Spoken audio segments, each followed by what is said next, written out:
Non, c'est vrai qu'en studio, le problème, il se pose d'une manière très différente dans la mesure où on arrive, il y a une lumière qui est installée. Bon, c'est-à-dire que on n'a plus ces problèmes dont on parlait tout à l'heure ah, je me mets là, mais ce serait mieux de l'autre côté parce qu'il suffit de changer, d'appuyer sur des interrupteurs. Hein. Bon, c'est vrai aussi que euh, on a un peu plus de maîtrise sur les choses dans la mesure où on n'est pas gêné. Bon, dans un studio, d'abord, je dirais, s'il est fait pas par les décorateurs de la Nouvelle Vague, mais par des vrais décorateurs, on peut démonter des feuilles pour pouvoir ou mettre des projecteurs. Bon, malheureusement, quand on travaille avec des types de la Nouvelle Vague, on peut démonter les feuilles, mais on prend la journée pour le faire. Alors, on ne le démonte pas parce que. Bon, alors là, c'est quand même un avantage. Bon, en même temps, euh, par contre, je veux dire, la mode maintenant est de tourner ailleurs que dans les studios, des trucs en studio, enfin en décor. Alors là, on se met tous les emmerdements du studio, c'est-à-dire donc les feuilles qui bougent si c'est pas bien arrivé. Bon, comme en général c'est dans les décors. En studio, tu du bois par terre, alors donc on peut clouer des trucs. Quand on va ailleurs, on peut pas clouer, on pose, on fait des pieds, il n'y a rien de fixé, tout brandouille. Si on ferme la porte, bon. Bon. Et puis pour éclairer, on était obligé d'éclairer avec des pieds derrière derrière les feuilles, etc. C'est un bordel noir. Bon. C'est-à-dire là, on a tous les inconvénients du studio et aucun avantage du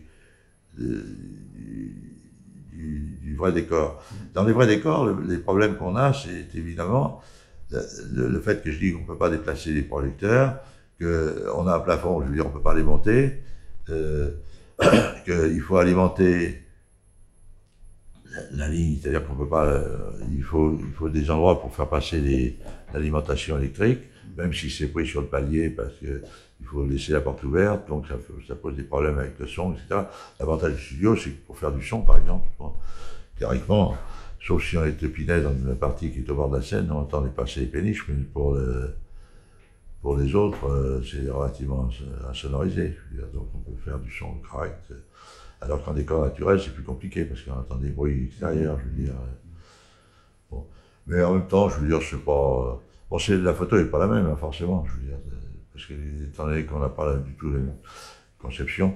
Bon, c'est vrai aussi que si on fait on fait du tournage qui est mixte, où il y a du studio et du décor naturel, bon, là, il faut adapter l'aisance qu'on a à éclairer du studio pour qu'on ne se sente pas brusquement qu'on est dans un studio.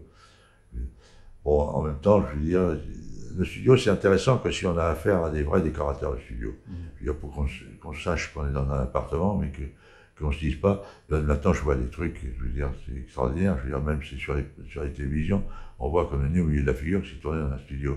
Dire, parce que c'est, bon, je sais pas pourquoi, je veux dire,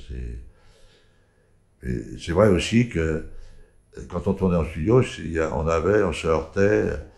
Les studios se sont tués eux-mêmes, hein, parce qu'ils ils ont exagéré sur les prix. Bon, d'abord, je vais louer un plateau, c'était assez cher. Bon, à la limite, on peut le comprendre. Mais on était obligé d'utiliser le matériel du studio, le matériel électrique du studio pour pouvoir éclairer. Tant qu'il y en avait, c'était syndicalement pas possible d'aller ailleurs. Bon, tout devait être fabriqué dans les ateliers du studio, c'est-à-dire que quand on achetait une planche de contreplaqué pour faire une feuille de décor, elle était 2 fois plus chère que si on allait chez n'importe quel marchand de bois à l'extérieur. Bon, avec des ouvriers qui, si l'envie leur en prenait, avaient des exigences syndicales absolument invraisemblables. Bon, alors finalement, tout ça a fait que le studio s'est plus ou moins tué. On a quitté beaucoup les studios pour les remplacer par des studios qui sont dits de télé, c'est-à-dire où on a supprimé les passerelles qui étaient très longues à installer pour remettre des trucs volants où on travaille avec une perche pour pouvoir régler les projecteurs.